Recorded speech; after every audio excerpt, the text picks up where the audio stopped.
क्यों होती है अकाल मृत्यु और इसके कारण।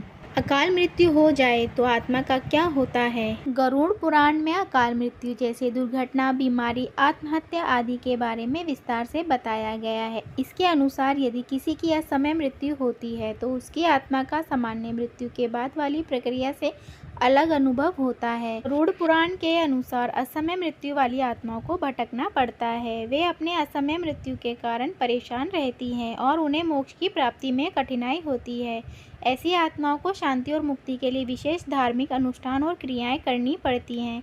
इनके लिए विशेष पूजा, पिंडदान और तर्पण की सलाह दी जाती है ताकि उनकी आत्मा को शांति मिल सके और वे अगले जन्म में प्रवेश कर सकें। जिसका जन्म इस संसार में हुआ है उसकी मृत्यु निश्चित है। यह एक अटल सत्य है जिसे कोई भी टाल या बदल नहीं सकता। मृत्यु एक ऐसी स्थिति है जिससे कोई प्राणी नहीं बच सका है। जैसे जीवन जीने के कई तरीके होते हैं वैसे मृत्यु भी कई तरह से आती है। हर व्यक्ति की मृत्यु एक जैसी नहीं होती। कुछ लोग जीवन का हर सुख भोग कर मृत्यु को प्राप्त होते हैं तो कुछ लोगों की असमय मौत हो जाती है। कुछ लोग गंभीर बीमारी से पीड़ित होकर दम तोड़ देते हैं, वहीं कुछ आत्महत्या कर लेते हैं।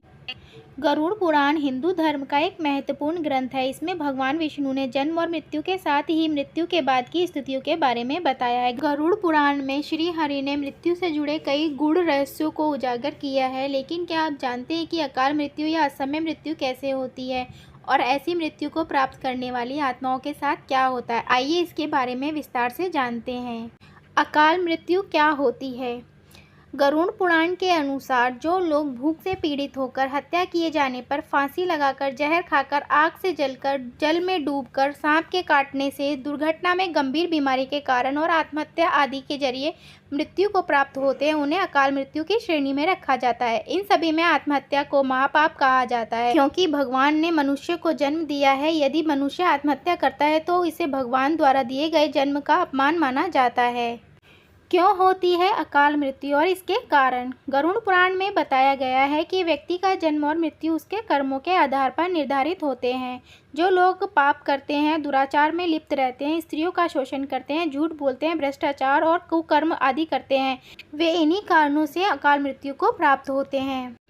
अकाल मृत्यु हो जाए तो आत्मा का क्या होता है। गरुड़ पुराण के अनुसार जिनकी अकाल मृत्यु होती है उनकी आत्मा की आयु भी अधूरी मानी जाती है। ऐसी आत्माओं का जीवन चक्र पूरा नहीं होने पर इन्हें स्वर्ग या नर्क कहीं भी स्थान नहीं मिलता और ये भटकती रहती हैं। यदि किसी पुरुष की अकाल मृत्यु होती है तो उसकी आत्मा भूत, प्रेत, पिशाच, कुष्ठ, मांडा, ब्रह्म, राक्षस, बेताल और क्षेत्रपाल योनि में भटकती रहती है। वहीं यदि स्त्री की अकाल मृत्यु हो जाती है तो उसकी आत्मा अलग अलग योनियों में भटकती है। नवयुक्तिक स्त्री या प्रसूता की अकाल मृत्यु होने पर वह चुड़ैल बन जाती है और कुंवारी कन्या की अकाल मृत्यु होने पर वह देवी योनि में भटकती है।